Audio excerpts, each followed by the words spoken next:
Bismillahirrahmanirrahim. Assalamualaikum warahmatullahi wabarakatuh. Alhamdulillahirabbil alamin. Wassalatu wassalamu ala asrofil anbiya'i wal mursalin wa ala alihi wa ashabihi wa man tabi'ahum bi ihsanin ila yaumiddin. Amma ba'd. Anak-anakku kelas 9 yang semoga dirahmati oleh Allah. Alhamdulillah, pada pertemuan ke-7 ini kita dapat berjumpa kembali dalam pelajaran fikih. Kita akan membahas hukum makanan dari non-muslim atau hukum makanan dalam keadaan darurat dan makanan non-muslim, aklul mutiri wa ta'amu ghairil muslimin. Ini bagian yang kedua, mengkhususkan pembahasan tentang makanan yang berasal dari orang di luar Islam atau non-muslim, terkhusus yang berasal dari hewan yang disyaratkan untuk disembelih secara syar'i. Saniyan ta'amu ghairil muslimina hiya salasatun. Yang kedua atau pembahasan yang kedua adalah makanan milik orang non muslim. Itu dibagi menjadi 3. Yang pertama kemarin kita membahas memakan sesuatu yang haram dalam keadaan terpaksa atau darurat. Ini yang kedua kita membahas makanan yang berasal dari non muslim. Itu dibagi menjadi 3. Yang pertama ayyakuna ghairu khayawaniyin. Makanan tersebut bukan berasal dari jenis hewani.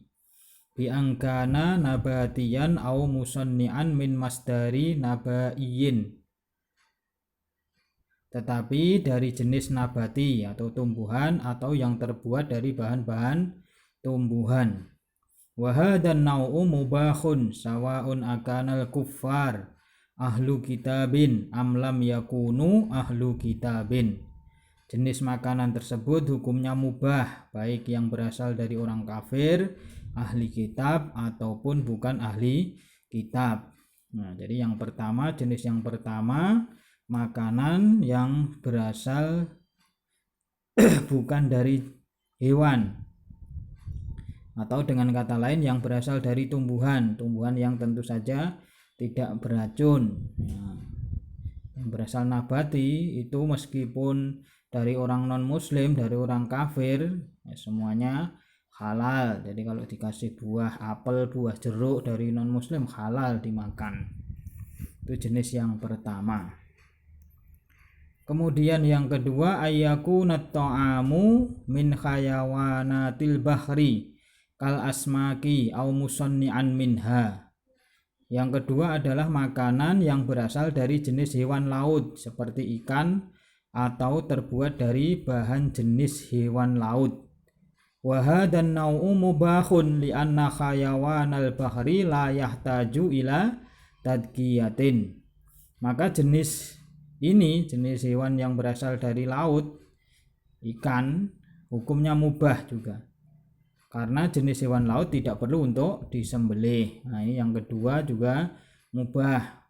Jadi umpama dikasih lele, ikan lele atau ikan nila atau ikan laut, patin dan sebagainya, yang berupa ikan yang hidup di air, itu meskipun dari non muslim kan itu tidak perlu disembelih. Sudah menjadi bangkai pun atau mati tanpa disembelih pun halal untuk dimakan, jadi tidak masalah.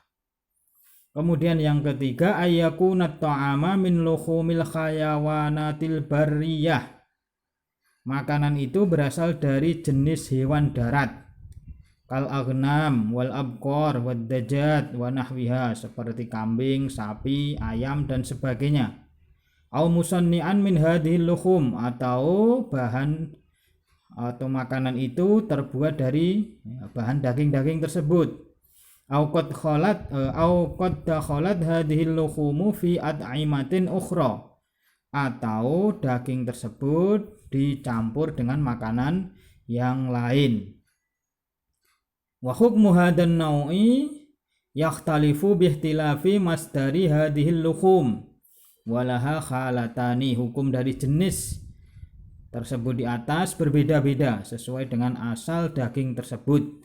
Maka hal ini ada dua keadaan. Nah, jadi yang ketiga ini yang perlu kita bahas, yang perlu kita bedakan. Ya, ada yang halal, ada yang haram. Apa itu? Ya, jenis makanan dari non muslim yang berasal dari hewan atau dagingnya itu dari hewan yang hidup di darat, ya, seperti kambing, sapi, ayam dan sebagainya.